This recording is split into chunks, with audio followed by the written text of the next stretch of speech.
Hello dear students, welcome to my channel BK Munnalal.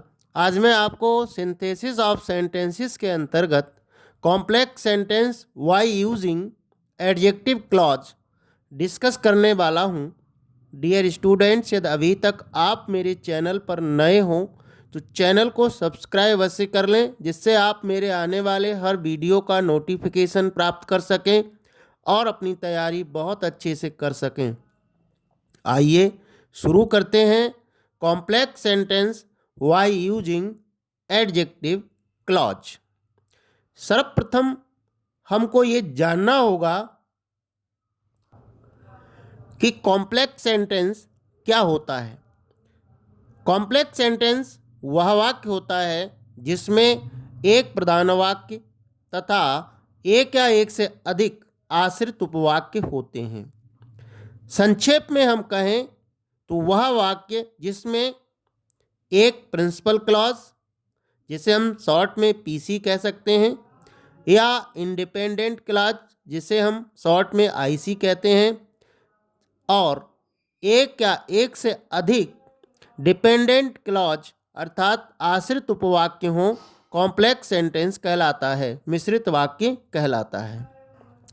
अब हम ये देखेंगे कि एडजेक्टिव क्लॉज क्या होता है, जिसका प्रयोग करके हम कॉम्प्लेक्स सेंटेंस बनाएंगे। A dependent clause that modifies a noun और प्रोनाउन, वह आश्रित उपवाक्य जो किसी संज्ञा या सर्वनाम को मॉडिफाई करता है, एडजेक्टिव क्लॉज कहलाता है। वह डिपेंडेंट क्लॉज या सबऑर्डिनेट क्लॉज जो किसी नाउन या प्रोनाउन की विशेषता बता रहा हो, एडजेक्टिव क्लॉज कहलाता है। उदाहरण से समझते हैं। I have a watch which gives correct time, मेरे पास एक घड़ी है जो सही समय देती है। कौन सी घड़ी है मेरे पास? जो सही समय देती है। इस प्रकार से हम ये देखेंगे कौन सा, कौन सी, कौन से। अगर हम ये प्रश्न लगा करके प्रिंसिपल क्लॉज की क्रिया से क्वेश्चन करें तो उत्तर में हमें एडजेक्टिव क्लॉज प्राप्त हो सकता है। अब देखेंगे कि हम कॉम्प्लेक्स सेंटेंसेस को कैसे बनाएंगे। Formation of complex sentences. जब एक सिंपल सेंटेंस में किसी वस्तु, व्यक्ति अथवा स्थान का उल्लेख हो तथा अन्य वाक्यों में उसी की विशेषताओं का वर्णन हो, तो उन एडजेक्टिव क्लॉजेस को निम्न रिलेटिव प्रोनाउंस व रिलेटिव एडवर्ब की सहायता से जोड़कर एक कॉम्प्लेक्स सेंटेंस का निर्माण किया जा सकता है। अब हमें रिलेटिव प्रोनाउंस अथवा रिलेटिव एडवर्ब्स को समझना है, जिनका प्रयोग करके हम कॉम्प्लेक्स सेंटेंस बनाएंगे। उनका प्रयोग कहाँ होगा, उनका हिंदी अर्थ क्या निकलेगा, ये हमको समझ लेना है, जिससे कि हम कॉम्प्लेक्स सेंटेंस आसानी से बना सकें। हु, इसका हिंदी अर्थ है जो या जिसने। ये पर्सन्स या पैट के लिए प्रयोग करते हैं। हुज, जिसका अर्थ है जिसका, जिसकी, जिसके। पर्सन्स और पैट के लिए आता है। होम का अर्थ है जिसे, जिसको, ये भी पर्सन्स और पैट के लिए आएगा। वेयर का अर्थ है जहाँ, ये स्थान के लिए आएगा। वेन का अर्थ है जब, ये समय के लिए आएगा। हाउ, जिस प्रकार, ये तरीका के लिए आएगा। भाई, जिसके कारण, ये कारण के लिए आएगा। विच, जो, जिसने, जिसको, जिसे, ये नॉन लिविंग थिंग्स के लिए आएगा। दैट, जो, जिसने, जिसको, जिसे, ये things all subjects in superlative things all adjectives in superlative degree and abstract noun के लिए इसका प्रयोग किया जाएगा। एज, इसका अर्थ है जो, जिसने, जिसको, जिसे। सच या सेम के साथ प्रयुक्त नाउन के बाद इसका प्रयोग करते हैं। दूसरा पॉइंट हमें याद रखना है, एडजेक्टिव क्लॉज को उस नाउन या प्रोनाउन के समीप रखा जाता है जिसे वह मॉडिफाई करता है।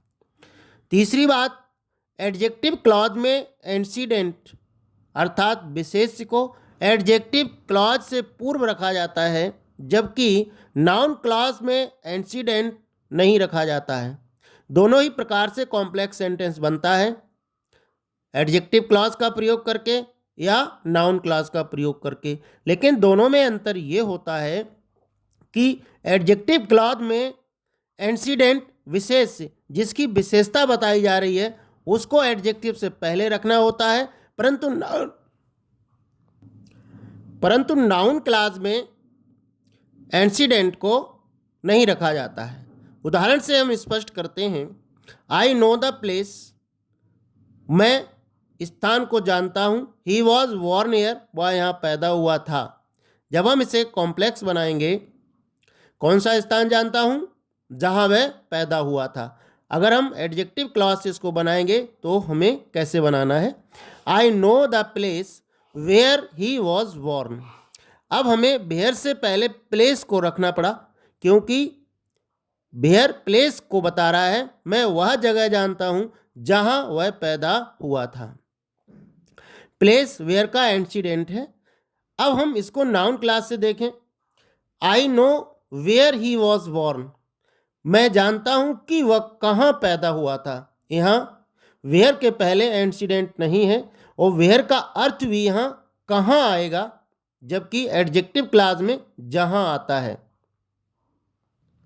अन्य उदाहरणों की सहायता से हम समझेंगे, आई saw a वेगर he was blind, मैंने एक भिखारी देखा, वह अंधा था। कौन सा भिखारी देखा, जो अंधा था। ये एडजेक्टिव क्लॉज है, I saw a beggar who was blind. Next example है, this is Mohan he is my friend, यह मोहन है, यह मेरा मित्र है।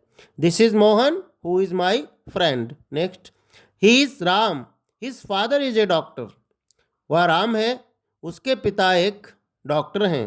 He is Ram whose father, जिसके पिता एक डॉक्टर हैं। नेक्स्ट एग्जाम्पल है, he is Ravi I teach him daily, वह रवि है, मैं उसे प्रतिदिन पढ़ाता हूँ। कॉम्प्लेक्स बनेगा, ही इज रवि हुम आई टीच डेली, वह रवि है जिनको मैं प्रतिदिन पढ़ाता हूँ। I gave him a pen, मैंने उसे एक कलम दिया। The pen was very cheap, कलम बहुत सस्ता था। कौन सा कलम दिया, जो बहुत सस्ता था। कॉम्प्लेक्स बनेगा, I gave him a pen which was very cheap. Next example है, द बुक वॉज स्टोलन, किताब चुरा ली गई। आई बाउट इट यस्टरडे, मैंने इसे कल खरीदा था। कौन सी किताब चुरा ली गई, जो मैंने कल खरीदी थी। The book that I bought yesterday, किताब जो कल मैंने खरीदी थी, वाज स्टोलन, चोरी हो गई। नेक्स्ट एग्जाम्पल है, ही डिड नॉट टेल, उसने नहीं बताया। ही वॉज एब्सेंट, वो अनुपस्थित था। इसमें कारण है, ही कॉम्प्लेक्स बनेगा, he did not tell why he was absent, उसने नहीं बताया कि किस कारण से वह अनुपस्थित था। नेक्स्ट एग्जाम्पल है, जनता एक्सप्रेस अराइव्स, जनता एक्सप्रेस आती है। Do you know the time, क्या आप समय जानते हैं। Do you know the time when Janata express arrives, कि जनता एक्सप्रेस कब आती, कौन सा समय, कि जब जनता एक्सप्रेस आती है। नेक्स्ट एग्जाम्पल है, I don't know the method, I do not know the method he solve the question, मैं तरीका नहीं जानता, उसने प्रश्न हल किया।